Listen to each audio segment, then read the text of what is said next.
So if you're like us and you go to the occasional shooting school, or as we used to, go to competition, or just enjoying the lower ammo prices that have come about and you're heading out to do some wild plinking, you know that loading up magazines before you go is obviously the most time saver, but still takes time regardless of where you do it and can be a pain in the butt. So I wanted to give this thing a try. This is from Caldwell Shooting Supply. This is the Mag Charger, the Tac-30 for AR-15. It's supposed to be able to load any AR-15 magazine from stripper clips, 20-round boxes, or the included stripper rail. I see some pictures there of it in action coming off of the stripper clips if you buy it the Milsurp style, or just dumping a box of 20 rounds right in there, or this rail that's included in the package. So I'm going to get this open and try this for the first time in front of you and see just how easy this is. Now, I spent a lot of time in the Army and a lot of time loading mags there, using the stripper clips that the rounds come in and that funky little adapter piece you put on the end of the magazine, shoving off the edge of a table. Sometimes it was flawless, sometimes it wasn't. So it's interesting to see, I'm interested to see how good this is going to work.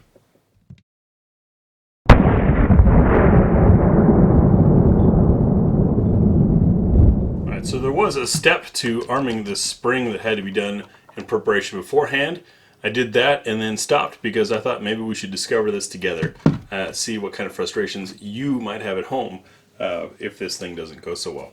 So we insert the magazine in here. We can see we've got a mag release, and it said there should be an audible click, just like inserting a magazine into a rifle.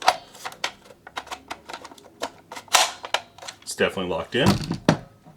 We want to open a box of ammo, bullet tips up and fold back any tabs, and then tilt this in. That went pretty well. We'll leave it at just 20 rounds. Supposed to hold on to the mag well, pull this out, shove it in, out, in. That was pretty freaking easy, folks. Let's pull our mag out, and there we've got 20 rounds nicely loaded. Wow, that was fast. That's pretty spectacular. Let's look into how this rail works. First, we do need to reset this. This is the first step that was done off camera before.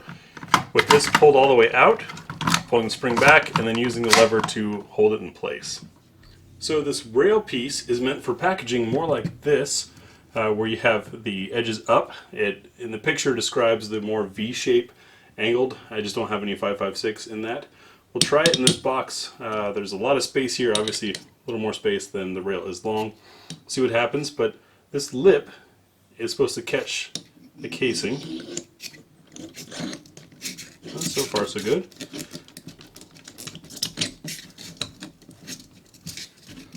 And then once we have that, we can remove our round. So we lost one.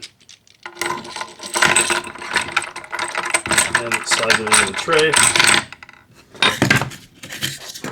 Obviously this wasn't the ideal circumstance, but we'll see how it works. I'll take a shorter mag this time, insert it in.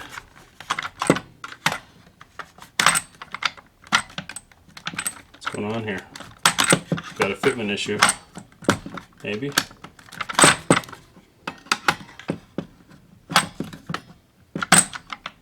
This magazine does not want to fit. I wonder why. This is a C Products mag.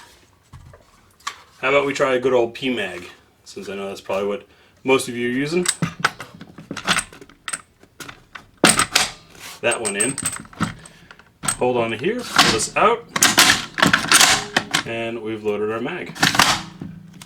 That's pretty easy, not as good as the other setup, and obviously some of the rounds aren't quite seated right. There we go, but a simple tap fixed that. And this is match grade ammo anyways.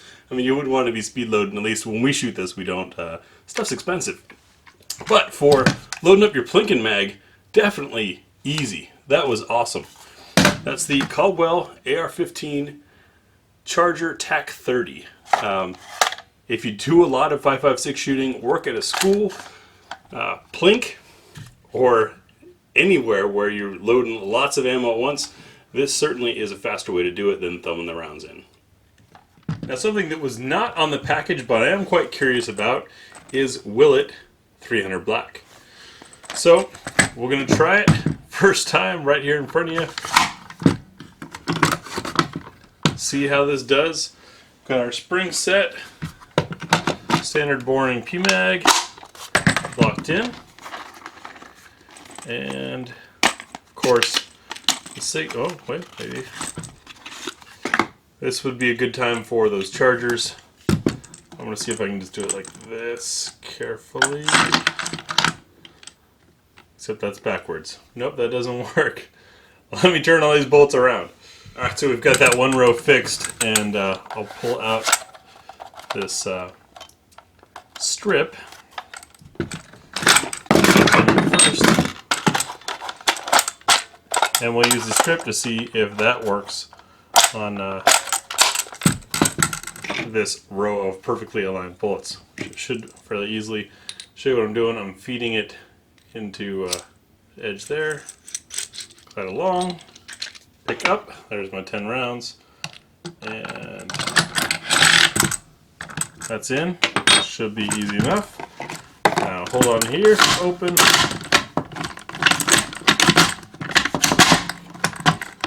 not the most graceful.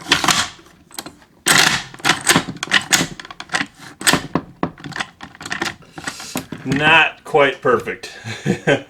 Did get 15 rounds in. My guess is maybe because the rounds stack a wee bit differently.